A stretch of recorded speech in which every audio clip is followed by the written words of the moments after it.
আসসালামু আলাইকুম everyone, welcome back to my new vlog and I hope সবাই অনেক বেশি ভালো আছেন। অনেক দিন পর আজকে একটা ভ্লগ নিয়ে আসলাম। এর মাঝখানে আরও অনেক ভ্লগ করেছি, সময় স্বল্পতার কারণে সেই ভ্লগগুলো এডিট করা হয় নাই। তো আস্তে আস্তে সবগুলো ভ্লগ আমি শেয়ার করব। তো আজকে দূরে কোথাও যাচ্ছি না, আমাদের এলাকার খুবই কাছাকাছি একটা জায়গায় আমরা নৌকা দিয়ে ঘুরতে যাচ্ছি। আর অনেকদিন পর ফ্যামিলির সবাই আমরা একত্রিত হয়েছি।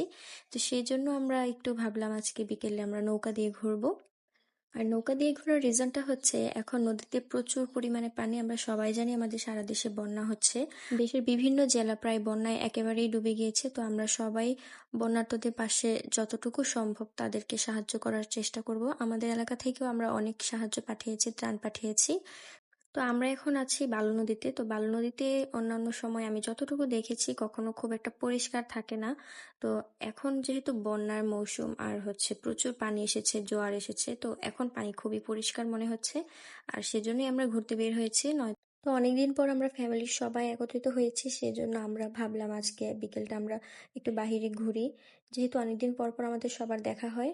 তো দেখতেই পাচ্ছেন নদীর চারপাশটা খুবই সুন্দর লাগছে। আমরা যখন বের হয়েছিলাম তখন প্রচুর রোদ ছিল, যার কারণে হচ্ছে ভালোভাবে আমি ভিডিও করতে পারছিলাম না রোদের জন্য। কিন্তু অন্ধকার হয়ে গেলে সেক্ষেত্রে নৌকা দিয়ে বেশি একটা ঘোরা যাবে না, সেজন্য আমরা একটু রোদের আলো থাকতে আমরা বের হয়ে গিয়েছি।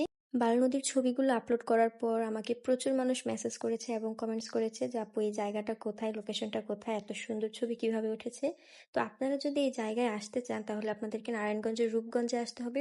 রূপগঞ্জে আসার পরে আপনারা বালু নদীর ঘাট বললে যে কোনো গাড়ি আপনাদেরকে এখানে নিয়ে আসবে। আর এখানে আসার পর আপনাদেরকে নৌকা রিজার্ভ করতে হবে। নৌকাগুলো মূলত এখানে নদী পারাপারের জন্য ব্যবহৃত হয়, কিন্তু আপনারা যদি ঘুরতে চান তাহলে তাদেরকে আলাদা করে পে করতে হবে। আর তাদের পেমেন্ট সিস্টেমটা সম্ভবত ঘন্টা প্রতি হিসাব করা। পার আওয়ার তারা 200 টাকা করে চাইবে, কিন্তু আপনি চাইলে তাদের সাথে একটু বার্গেনিং করে নিতে পারেন, সেক্ষেত্রে আপনার একটু খরচ কম পড়তে পারে। আর আপনারা এখন যে লোকেশনটা দেখতে পাচ্ছেন এটা মূলত নদী থেকে আমরা একটু ভেতরের দিকে চলে এসেছি। এই জায়গাগুলো যখন শুকনো মৌসুম থাকে তখন প্রচুর ধান ক্ষেত থাকে। এখন যেহেতু বর্ষা মৌসুম চলছে আর হচ্ছে প্রচুর পানি, বন্যার পানি বলা যায়, তো সেই জন্য হচ্ছে এখানে একদম পানিতে ভর্তি। আর দেখতে খুবই সুন্দর লাগছে এগুলো। তোমাকে ওয়াটার দিয়ে দিব, বলে ওয়াটার গুলো এরকম দেখা যায় কেন? একদম ন্যাচারাল ওয়াটার। এই আদর ওই পানিতে দেখো দাদু কাছে দেখা যাচ্ছে, ওই যে বাসা দেখা যাচ্ছে। জিলবার পার্ক বলতে কিছু না। আতি আতি আতির বড় প্রোডাক্ট সাথীদের আতির বড়।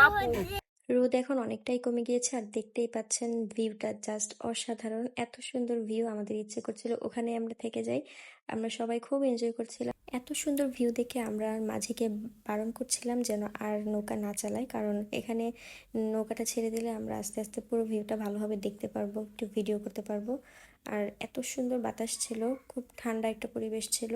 আসলে নৌকা ভ্রমণ আমার কাছে খুবই পছন্দের একটা বিষয়, আর সেটা যদি হয় নিজের ফ্যামিলির সাথে সেটা তো আরও বেশি আনন্দদায়ক হয়। ফ্যামিলির সবাই মিলে একসাথে সময় কাটানোর মতো আনন্দদায়ক মুহূর্ত আর কিছুই হতে পারে না।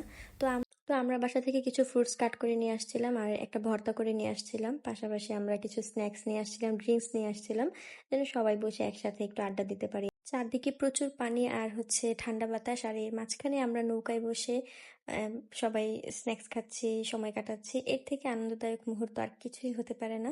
তো এত সুন্দর একটা বিকেল আমরা কাটিয়েছি, আমাদের মন চাচ্ছিল না বাসায় ফেরত আসি। তো তারপরেও কিছু করার নাই। আমি এখানে কামরাঙ্গার ভর্তা খাচ্ছিলাম, আর এই কামরাঙ্গাটা ছিল আমাদের ছাদে হওয়া একটা কামরাঙ্গা। আর ছাদে এত মজাদার একটা ফল হবে বুঝতে পারি নাই যে এত সুন্দর হবে ফলটা। তো খেতেও বেশ দারুণ লাগছিল। আর বন্যা নিয়ে কিছু কথা না বললেই নয়, সেটা হচ্ছে আমরা জানি আমাদের দেশের এই ক্রান্তি লগ্নে আমরা সবাই সবার পাশে আছি, আমরা অনেকেই কাজ করছি। আর হচ্ছে অবশ্যই যারা বন্যায় কবলিত আছে, যারা আটকে আছে, তাদের সবাইকে উদ্ধারের চেষ্টা চলছে। বাংলাদেশের সবাই চেষ্টা করছে তাদের পাশে দাঁড়ানোর জন্য। তো সবাই সবার মতো যার যার আপন গতিতে যার যার কাজ চলতে থাকবে। আমি এই ব্লগটা এখন আপলোড করলে আবার অনেকে হয়তো বা আমাকে বলবে যে এই দেশের এরকম একটা ক্রান্তি লগ্নে ব্লগ আপলোড। তো বিষয়টা হচ্ছে আমাদের সবার জীবন যার যার আপন গতিতে চলতে থাকবে, কেউ কারোর জন্য থেমে থাকবে না, কারোর জন্য কারো কাজ থেমে থাকবে না, কারোর জন্য কারো পরিবার বসে থাকবে না। তো যাই হোক, আমার পরিবার বন্যাতুরদের পাশে ছিল, এখনো আছে। সবাই যতটুকু সম্ভব তাদের পক্ষে তারা সাহায্য করে যাচ্ছে, ইভেন সামনেও করবে। আপনারাও যার পক্ষে যতটুকু সম্ভব বন্যার্তদের পাশে দাঁড়াবেন, তাদেরকে সাহায্য সহযোগিতা করবেন। তাদের এই বিপদের দিনে আমরা যদি তাদের পাশে না দাঁড়াই, তাহলে তারা যাওয়ার মতো কোনো জায়গা থাকবে না। আমাদের সবাইকে এক হয়ে কাজ করতে হবে। এই যে নাও, লম্বা পাতা দাও। লম্বা পাতা চিকন পাতা চিনি না, এই যে ধরো। তুমি ধরো, আমি তোকে ধরে রাখছি, তুই করবে না। এই যে নাও, আর কার পাতা। এই ফরাজ দেখ ওইদিকে নৌকা যাবে তখন এভাবে দিয়ে রাখবে, ঠিক আছে? ওকে এই দেখো, এই যে আমি এটা নৌকা দিয়ে যখন যাবে তখন এরকম করে রাখবে। আমি নিয়েছি। এই সব এক পাশে চলে গেছে, আল্লাহ। আচ্ছা, ওই যে ওই পাশে যান তাহলে। এই যে মাঝিরা নৌকা চালাচ্ছে, দেখো আদলে দেখো গো। আরে আছে, দেখছি আমি। আরে यार কেন ছিটাই? কি আমি এখানে কি আছে জানো? এখানে তো যে না না, এটা শাপলা না, কলি কলি। আল্লাহ, এই পানি থেকে সাপ আছে? না হ্যাঁ হ্যাঁ, আছে আছে। নাই, এটা কি শাপলা? আছে শাপলা শাপলা। আমার তো মনে হচ্ছে যে ওইটা শাপলা। না ওই যে ওইটা ব্যাট। ওই যে একটা ব্যাট, এটা ওয়াটার লিলি।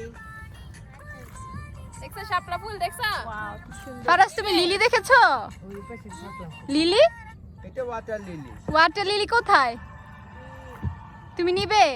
আমি যে ছবি টবি আর বৈষম্য বিরোধী ছাত্র আন্দোলন থেকে শুরু করে এখন পর্যন্ত আমাদের বাঙালিদের মধ্যে যে একটা ইউনিটি কাজ করছে, সেটার জন্য কিন্তু এখন পর্যন্ত বড় কোনো ধরনের বিপদ আমাদেরকে ধরতে পারবে না। আর ভবিষ্যতেও যদি কোনো ধরনের দুর্যোগের মধ্যে আমরা পড়ি, অবশ্যই আমাদের এই ইউনিটি কাজ করবে। আমাদের যত বেশি বিপদ হবে, তত বেশি ঐক্যতা আমাদের মধ্যে হয়ে যাবে।